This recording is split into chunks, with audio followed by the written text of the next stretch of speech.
this wall is the desert, huh? Oh, wow. Paimon remembers hearing people call this the Wall of Samiel. It's made to block sandstorms from the outside. Oh, if it's this tall, it's gotta be the divine work of Greater Lord Rukkhadevata, right?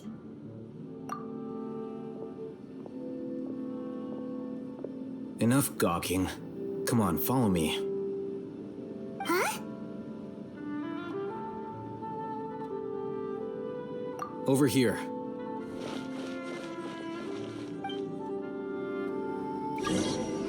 Alhaitham went that way! Let's hurry up and follow him. Wonder what he's up to.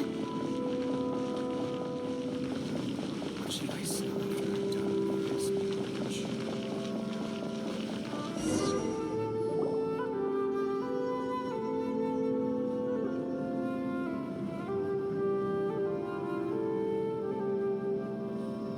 What the? Where did she go? How did we lose them? They were just here a second ago. More Eremite mercenaries? Who are they working for this time? Anyway, Traveler, it seems like we were being followed again. You were too careless. You should have noticed those hopeless amateurs trailing you a long time ago.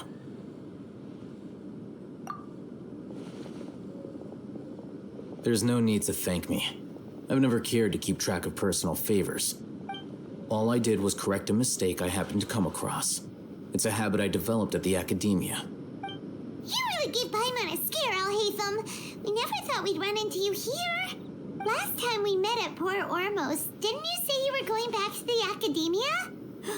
Wait, don't tell Paimon that you're here to take us back on their orders. Oh, so you've already landed yourselves on the academia's hit list.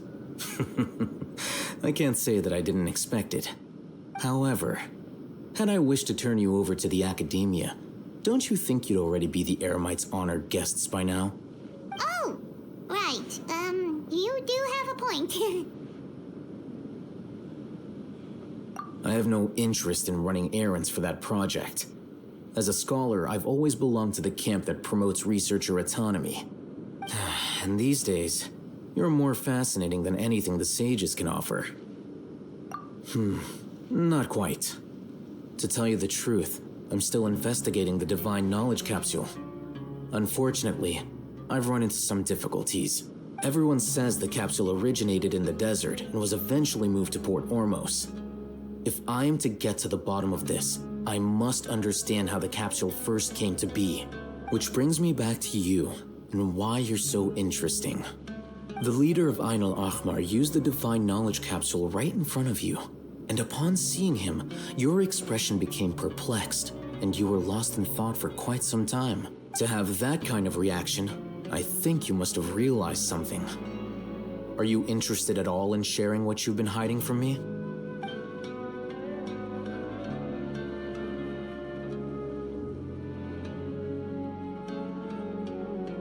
Alhaitham, you really have a ridiculous eye for detail. What kind of person even notices or remembers stuff like that? So that's your answer. Well, I do work for the academia after all. So considering that, it is indeed wise to keep your cards close to your chest. But that does prove you do have some undisclosed information about the divine knowledge capsule. Am I right? No matter. Rather than simply learning the answers from you, I'd still prefer to investigate on my own. Speaking of, you two are also headed to the desert? That's right. We have the same plan as you. But we don't really have any concrete goals at the moment. Then I'd suggest starting with Aru Village. It's the largest settlement in the desert, so it'll probably have more resources and intel than anywhere else. Well, would you like to head there together? It's always better to travel with someone you know. Let's go!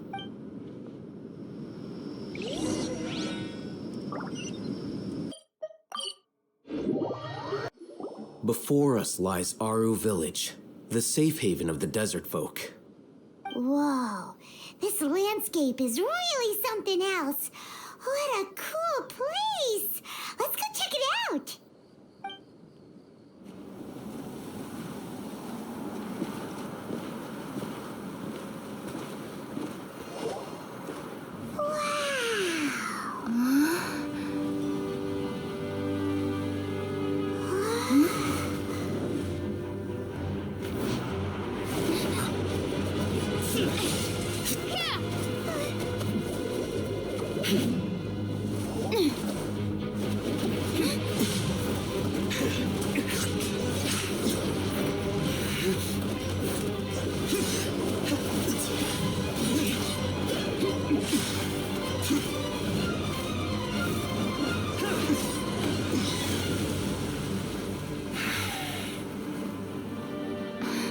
Cyno.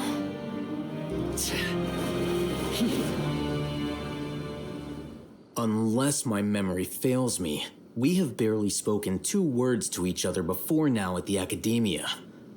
Would you care to enlighten me as to when and how I invited the General Mahamatra's wrath? Alhaitham, do not think you can escape my judgment just because you managed to escape my attack. Judgment? So that's how you'd characterize your actions here, is it? Or would elimination perhaps be a more accurate description? Had I used my full strength, not even this traveler would have been able to stop me. Though styled like an assassination, I sought only to ensure that my target would be unable to flee or resist. Standard practice for the Matra, as well you know. Seemed to me more like your own personal touch. Who is that, alhaitham? Did you call him General Mahamatra? Yes. General Mahamatra Cyno, head of all the Matra at the Academia.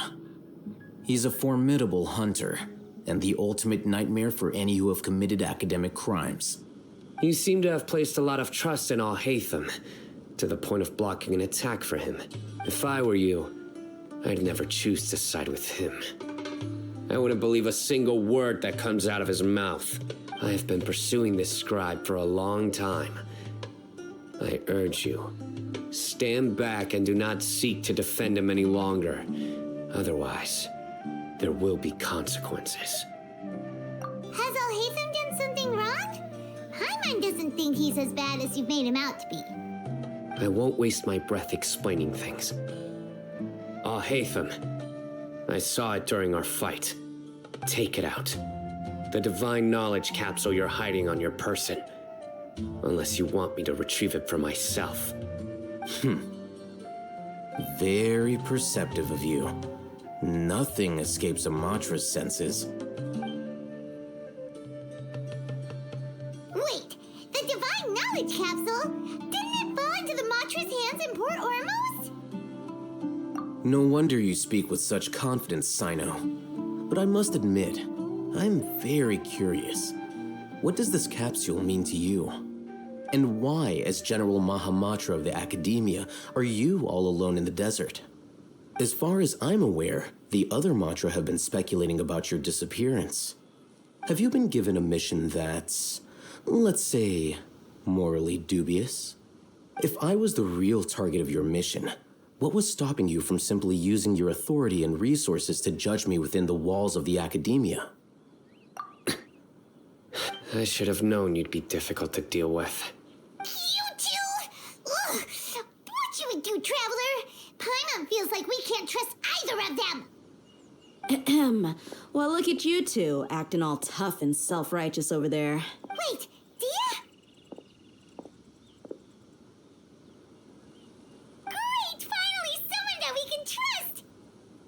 You gotta help us out here. Otherwise, these two are gonna start fighting again! Yeah, sure looks that way. 2 giants from the Academia duking it out once and for all. Not something you get to see every day, that's for sure. Listen, I know you academic types love to fill up your big brains with self-righteous morality and lord your empty rules and virtues over each other. But how dare you bring your petty disputes into the safe haven of Aru Village? It seems like someone's gonna have to beat some sense into your thick skulls until you finally learn to respect these grounds.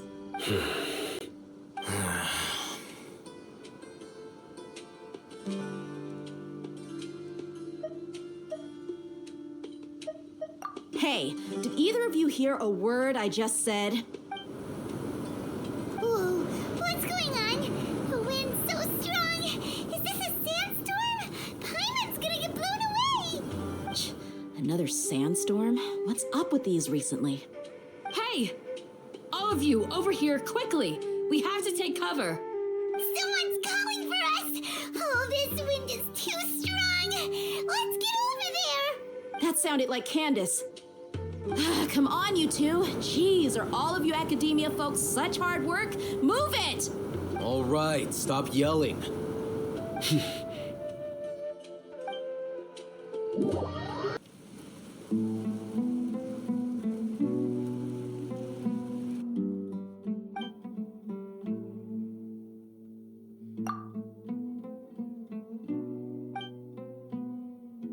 Well, this is pretty awkward. Hey, wanna play sardines with 3 people who wanna tear each other limb from limb? Sure, why not? Sounds fun. The air is so thick and heavy. Paimon can hardly keep floating anymore. My sincere apologies, everyone. This is the home of our village chief. I will have to ask you to make do with this small room until the sandstorm dies down. Please, let me introduce myself. I am Candace, protector of Aru village. Our savior has come at last! Nice to meet you, Candace. The name's Paimon. Thank you so much for helping us. There's no need to thank me. It's only right to help each other when the weather gets rough. Wow, she's so gentle and caring, like a nice older sister. Unlike those guys over there. All right, now that we're all better acquainted, we should return to the topic at hand. As a guardian charged with the responsibility to protect my fellow villagers from harm, I was observing your conflict from afar, even before the sandstorm started. And now that you have set foot within our village itself, it is all the more my responsibility to make absolutely sure that you pose no threat whatsoever to us. So please, have an honest and sincere conversation with one another and put your hostile feelings to rest. If anyone dares to start anything again while they are under this roof, I will not hesitate to send them out for some quality time with the creatures of the sandstorm. Oh, on second thought, Paimon may have misjudged Candace's character. And that goes for you too, Miss Dehya. Do I make myself clear? All right, we got it, Candace. That's what I like to hear. So, which of you will begin? I was supposed to be a mediator, but I might have gotten a little too involved just now. Anyway, one of those two should probably start talking. Wait, that was you trying to be a mediator? I have nothing to hide, so there's no shame in explaining myself. While alhaitham wasn't wrong about the other Matra not knowing my whereabouts, it's not because I've been assigned a morally dubious mission. Rather, I've chosen to exile myself. Huh? Exile yourself? A little while ago, I discovered that there was data missing in the Academia's project planning and development files. What little they did report clearly did not match the project's actual progress. As General Mahamatra, I had the responsibility and authority to request an audit. However, to my surprise, the person responsible for the erroneous data was none other than Grand Sage Azar himself. I tried to investigate the issue myself before submitting a formal audit request, but I soon found that all leads and potential pieces of incriminating evidence were carefully concealed from me. I began to realize that they were cautious of me from the very beginning. Unsurprisingly, the Grand Sage rejected my audit request as soon as the submission reached his desk. He even said to me, "The power of the General Mahamatra is granted by the sages. You have no right to judge us." So they really are up to no good. I realized then that to the Grand Sage, the Matra are nothing more than tools for the sages to assert and maintain their control over knowledge. The vows that we took, the principles that we strive to uphold, they are meaningless to the academia of today. I believed it would be wise to flee the academia before the sages had a chance to take action against me. This way, They can no longer see nor predict my actions. I will never give up on this investigation. There's no need for someone else to give me power or authority. Once I find the truth, I will administer judgment by my own name. Cyno seems to have the same goal as us. We're all investigating the sages. Plus, now that he's no longer the General Mahamatra, he somehow feels a lot less scary. Well, Cyno, if that's your story, then why did you see Alhaitham as a target? When I was investigating the matter in the academia, I overheard a conversation between alhaitham and a sage. The sages asked you to investigate a blonde-haired traveler. Do you dispute this, alhaitham? What? Like many parts of the project, this assignment was undocumented. Now throw in your suspicious behavior with a divine knowledge capsule, and I think we deserve an explanation. Yes. I was indeed tasked with investigating the Traveler. Alhaitham? After all, the promised reward was so great that hardly any scholar could have refused. The sage told me, once you've completed this assignment, I can give you a glimpse of divine knowledge. A most enticing offer. Unfortunately, those academics don't know me at all. Their words contained one key piece of information, namely that divine knowledge indeed exists. That gave me all I needed to know. From my perspective, the sages are far from trustworthy. Think about it. Isn't it a little strange they're so willing to share divine knowledge with anyone, even as a reward? So, I began my own investigation following the lead of the divine knowledge capsule. In the end, I realized my wisdom in committing to this rather than collaborating with the sages. Had I been less guarded, I probably would have ended up like that Ain al-Ahmar mercenary, incapable of remaining sane for long enough to hold a conversation. You mean that the sages originally planned to dispose of you, using one of those capsules that drive people insane?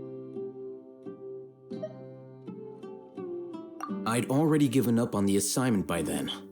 I only told the academia I was waiting in Port Ormos for you to appear so they wouldn't suspect anything. So it came as quite a surprise when I encountered my erstwhile target while investigating the divine knowledge capsule. Criminals do love to talk about coincidences. Even though I ran into the Traveler by chance, I had no intention of providing assistance to the academia. Also, you should remember, you were the ones who decided to follow me and strike up a conversation after I left that tavern. That's true. Alhaitham helped us out at Caravan Ribat as well. Maybe he's telling the truth. I'm willing to apologize if that's worth anything to you. I took the divine knowledge capsule behind your back because I judged its existence to be a significant risk. I felt that it would be best for no one to interact with it before it had been properly studied. After all, curiosity often proves to be the most dangerous thing in this land. You should be well aware, Scribe alhaitham, that curiosity can also lead you to danger and suspicion. Answer me this. Did the sages share any information about their project with you? Have I not made myself clear? You and I are both distrusted by the academia. Do you really think they would tell me anything? Fine. Although you haven't completely proven your innocence, I won't regard you as an enemy, for now. As you wish. Good. I'm glad to see you two clearing up your misunderstandings. And now you, dehya.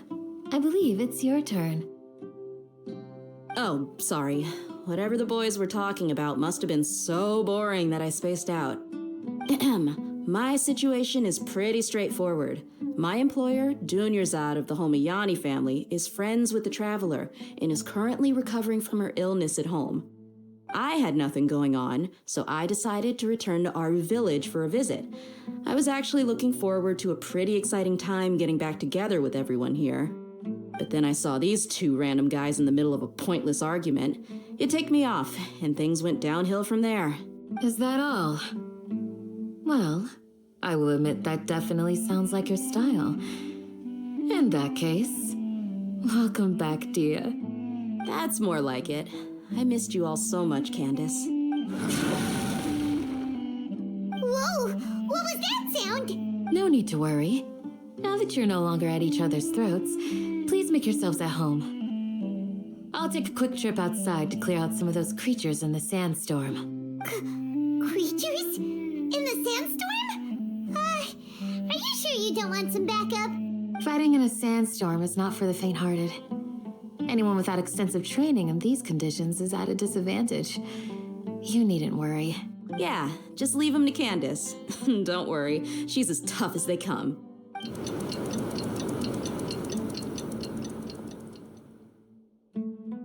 The wind's died down.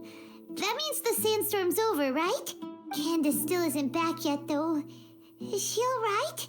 Maybe we should go out and check on her. When you put it that way, even I'm starting to feel a little worried. All right, let's go. We've been here long enough, and the boys are as chatty as the floor.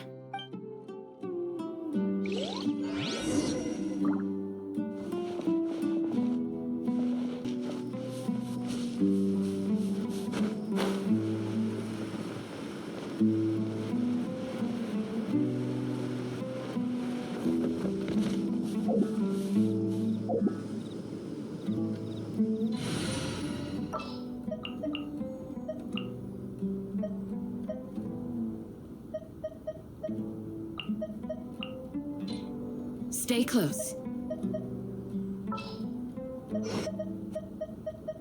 My experiment will succeed.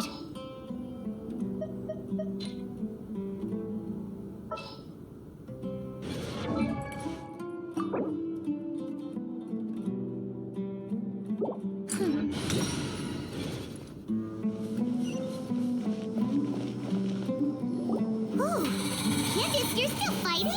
You've been out here dealing with these creatures the entire time? Yes. They just keep coming in waves. I've lost count of how many I've defeated. Before I realized it, even the sandstorm had stopped. Ah, here comes another wave! Leave this round to us. I got interrupted earlier, but now I have something to take my anger out on. It's been quite a while since I've seen the flame main in action. I'll leave these to you then. I'll be sure to put on a good show. Let's go!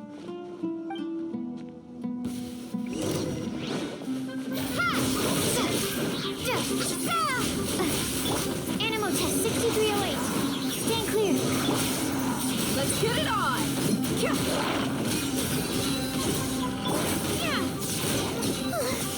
Here comes another wave. When are they ever gonna let up?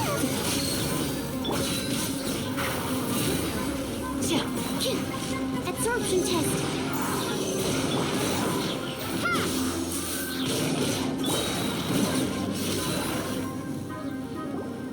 The creature stopped appearing. Was that the last of them? What we fought just now was probably the aftermath of the sandstorm. So we should be safe for the time being. Well fought, everyone. No injuries, I hope. Huh? Who are you? My apologies. I haven't had a chance to greet you yet. I had my hands full taking care of the village's elderly and children. I am the chief of Aru village. Everyone usually calls me Uncle Anpu. Sir, I am also originally from the desert, but I have not been back for some time now. May I ask if such sandstorms are common? I can't say they've always been common, but recently the storms have become increasingly severe and frequent. Besides sandstorms, we also occasionally get earthquakes. According to an investigator who stayed in the village a while ago, these unusual natural phenomena are related to the withering of Irminsul. Another effect of Irminsul's withering. So, Irminsul's withering causes withering zones in the forest, and sandstorms and earthquakes here in the desert? Everything in the natural world is inextricably connected to Irminsul. These regional symptoms can indeed be a reflection of Irminsul's present state. Everyone in Aru village needs to take good care of themselves. Speaking of which, why haven't I seen a single village keeper since I got here? Village keeper? Who are they? Village guards like Candace? Does your curiosity know no bounds? Village Keeper is how Aru Village refers to mad scholars exiled here by the Academia. Most of them are scholars who lost their sanity after a period of training in the Avidia forest. The Academia believes that their crazed mutterings may have a negative effect on the psyches of other scholars. So, they're forcibly exiled to the desert. Though if you ask me, it's all a boatload of nonsense.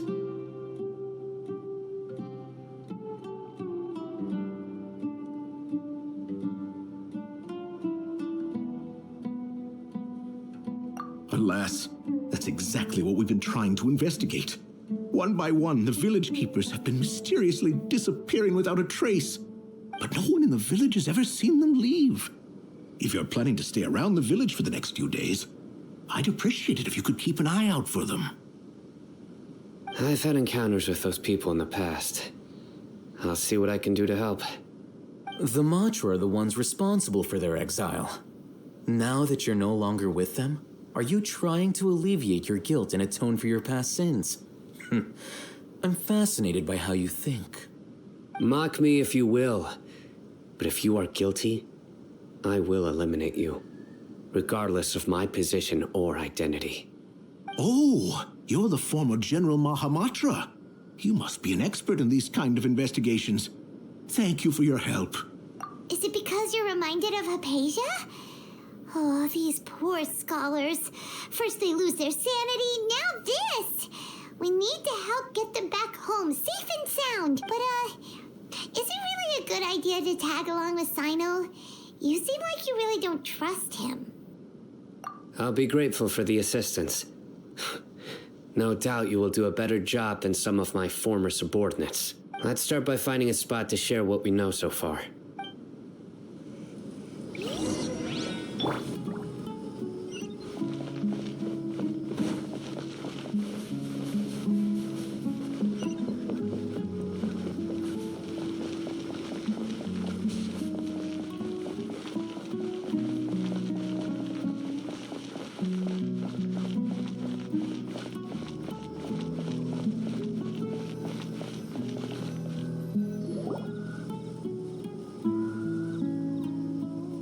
Although I've sent myself into exile, I'm still doing essentially the same things as before.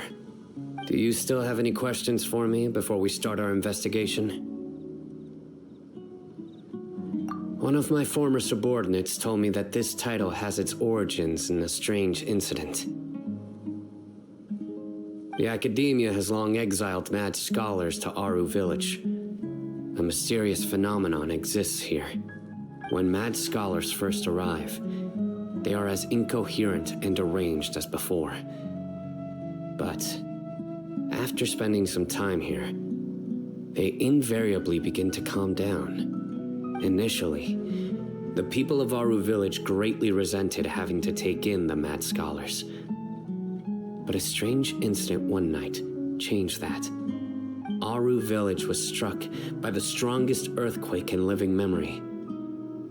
Seeing buildings on the verge of collapse all around him, the then chief of the village was preparing to take everyone to safety. Suddenly, he noticed a mad scholar crouching in a corner, caressing the ground with his hands. A soft, green light radiated from him, like a divine glow against the backdrop of night. Despite the powerful tremors that ripped through the ground that night, all the houses remained upright, almost as if they had grown roots reaching deep into the ground. After that, the people of Aru Village treated the mad scholars with greater kindness, and began to refer to them as the village keepers. A soft green light? A mad scholar protecting Aru Village? What do you make of it, Traveler? Paimon thinks so too. Actually, Cyno, do you know if any of the mad scholars continued to wear their Akasha terminals at Aru Village? In theory, they would continue wearing them so the Academia could still monitor their activities. With that said, the main Akasha system would no longer have any interaction with them. Oh, no wonder! Everything makes sense then! Add in the fact that they calmed down, it was probably Nahida who calmed them. If you are able to draw a conclusion from this one story alone, then it appears you possess much more information than I do. So, what do you make of the story?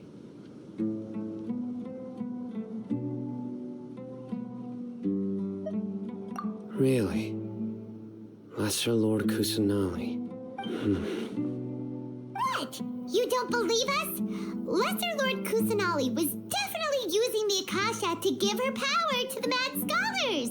No, it's not so much that I don't believe you. I'm just struck by your reasoning. Lesser Lord Kusanali, the current Dendro Archon, is she really active in Sumeru? The Academia has always placed far greater importance on the late Greater Lord Rukkhadevata. They've more or less ignored Lesser Lord Kusanali, and I've never had any reason to doubt their views. In addition, I've never heard any stories about Lesser Lord Kusanali and her deeds. To me, she might as well have been a god that never existed. No way! Nahida definitely exists! She's a... How should Paimon put it? She's a good Archon who's kind and wise, even if she says weird stuff sometimes. I've spent many years interrogating criminals, so I can easily tell when someone is lying. Good! Then you should know that we're telling the truth! That look in your eyes. I've never seen that from a liar. You two really must have met Lesser Lord Kusanali. How can this be? To think, our Archon has been amongst us this entire time. Alright, now it's our turn to put our skills to good use for this investigation. But easier said than done, especially since we don't have any leads. Maybe we can start by knocking on some doors. Excuse me, are you here to help me find my grandpa? Huh? Who are you? By the sounds of it, a resident of this village. My name is Isak. You'll help me find my grandpa, right? Is your grandpa a mad scholar? Hey, don't say that. Grandpa is just Grandpa. Why do you have to call him that? It's not like he's a bad person or anything. The person you're referring to is not a local, yet you are. Why do you call him Grandpa? Grandpa is just Grandpa. He's my family. I heard everything you said to the village chief. Please, you gotta take me with you. I want to find my grandpa. I swear I'll help. I won't be a nuisance. Ah, so you're the one who was eavesdropping on us around the village chief's house. I was planning to go out and take care of whoever it was, but I had a vague feeling that they didn't harbor any ill intent. Whoa. Alhaitham wasn't kidding about Matra having sharp senses. Cyno, he's just a kid. All he wants is to find his grandpa. Let's find a way to help him. Sorry, I was only listening in because I wanted to know where Grandpa went. Honest, if you don't believe me, you can ask Miss Candace. All right. But first, let's confirm the facts with Candace.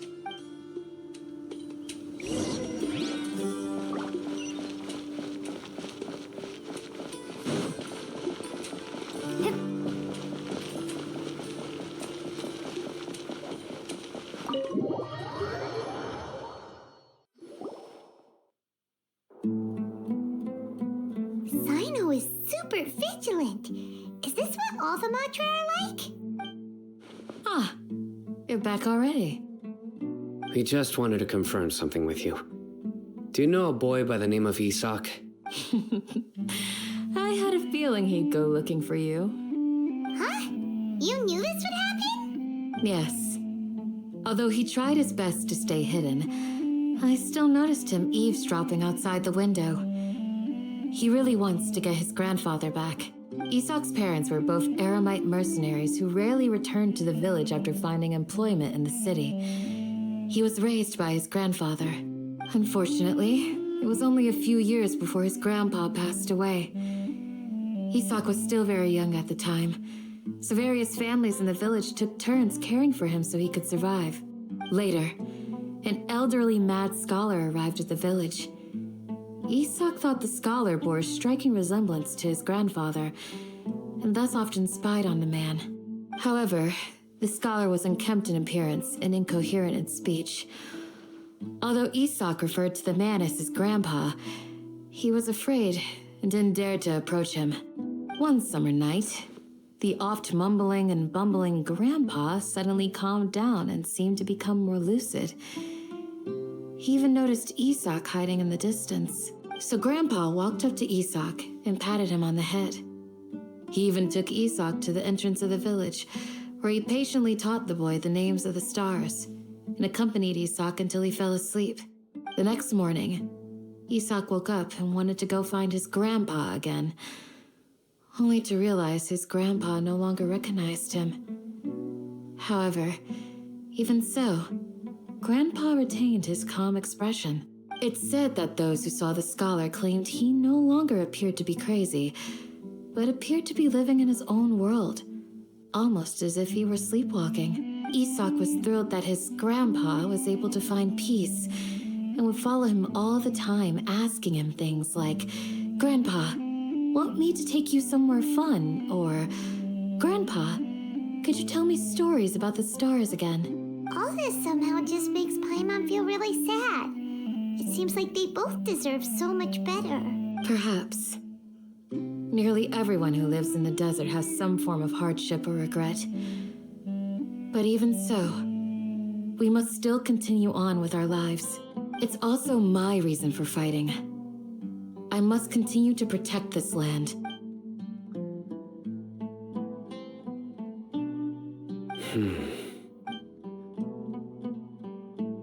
Maybe the people have always had a considerate god watching over them. Huh? What did you say, Cyno? No, nothing. As long as Isak keeps his word and doesn't get in our way, we can take him along.